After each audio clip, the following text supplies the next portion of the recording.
Hello guys, അപ്പം ഞാൻ ഇങ്ങനെ ഒരു ഗെറ്റ് റെഡി വിത്ത് മീ ചെയ്യാൻ കാരണം എനിക്ക് വേറെ എവിടെയും ക്യാമറ വെക്കാൻ സ്പേസ് ഇല്ലാത്തതുകൊണ്ടാണ്. അപ്പം ഞാൻ ഇന്ന് എൻ്റെ ഒരു കാമുകനെ കാണാൻ പോവാണ്. 2 മാസത്തെ കൂടുതലായി വീഡിയോ കോളെങ്കിലും അവനെ നേരിട്ട് കണ്ടിട്ട് ഒരു 3 മാസത്തെ കൂടുതലായി അവനെന്നെ. അപ്പം ഞാൻ പറയുന്നത് എൻ്റെ കാമുകൻ ഇതാണ് ഗൈസ്, എൻ്റെ കുഞ്ഞി കാമുകൻ. ഇവരെ ഞാൻ കണ്ടിട്ട് ഒത്തിരി നാളായി. ആ ഒരു സ്നേഹപ്രകടനം നിങ്ങൾ കാണുന്നുണ്ടല്ലോ അല്ലേ. അങ്ങനെ പുള്ളിക്കാരനെ ഞാൻ ഉറക്കമൊക്കെ എഴുന്നേൽപ്പിച്ച് ഒരു ഗെറ്റ് റെഡി വിത്ത് മീ ചെയ്യാമെന്ന് വിചാരിച്ചു. പുള്ളിക്കാരൻ കുറച്ച് ഷൈ ആയതുകൊണ്ട് നീന്തി പോവായിരുന്നു. പിന്നെ ഞാൻ കുറച്ച് ഉമ്മയൊക്കെ കൊടുത്തു എൻ്റെ ഏട്ടായിക്ക്. അങ്ങനെ എങ്ങനെയോ പിടിച്ചിരുത്തി മുഖത്ത് കുറച്ച് ക്രീമൊക്കെ ഇട്ട് കൊടുത്ത് പിന്നെ ഒന്ന് ഡ്രസ്സ് ചെയ്യാമെന്ന് വിചാരിച്ചു. അല്ലെങ്കിൽ നാട്ടുകാരെന്ത് പറയും.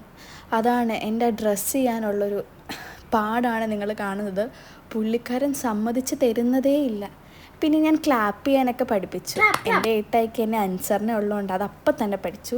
പിന്നെ ഞങ്ങളൊരു ഗെറ്റ് റെഡി വിത്ത് മീ ഒക്കെ ചെയ്ത് കഴിഞ്ഞ് കുറച്ച് ഉമ്മയൊക്കെ കൊടുക്കണ്ടേ എൻ്റെ പുള്ളിക്കാരൻ. അപ്പം എൻ്റെ ഫോണും തള്ളിയിട്ട്. പുള്ളിക്കാരന് ഫോൺ കണ്ടാൽ ഒരു പ്രത്യേക ഇഷ്ടമാണ്. അതൊക്കെ കഴിഞ്ഞ് ഞങ്ങളൊന്ന് വെളിയിൽ പോകാമെന്ന് വിചാരിച്ചു, ഞാനും എൻ്റെ ഏട്ടായി മാത്രം. പക്ഷേ ഏട്ടായിയുടെ അച്ഛനും അമ്മയും കൂടെ ഫ്രണ്ടിൽ ഉണ്ടായിരുന്നു.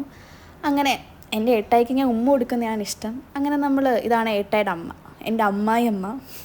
അങ്ങനെ ഞങ്ങൾ ഫുഡൊക്കെ കഴിച്ചു. തിരിച്ചു വന്നപ്പോൾ എൻ്റെ ഏട്ടായി ഉറക്കമാണ്. എൻ്റെ ഏട്ടായിക്ക് എപ്പോഴും പാലും ഉറക്കും.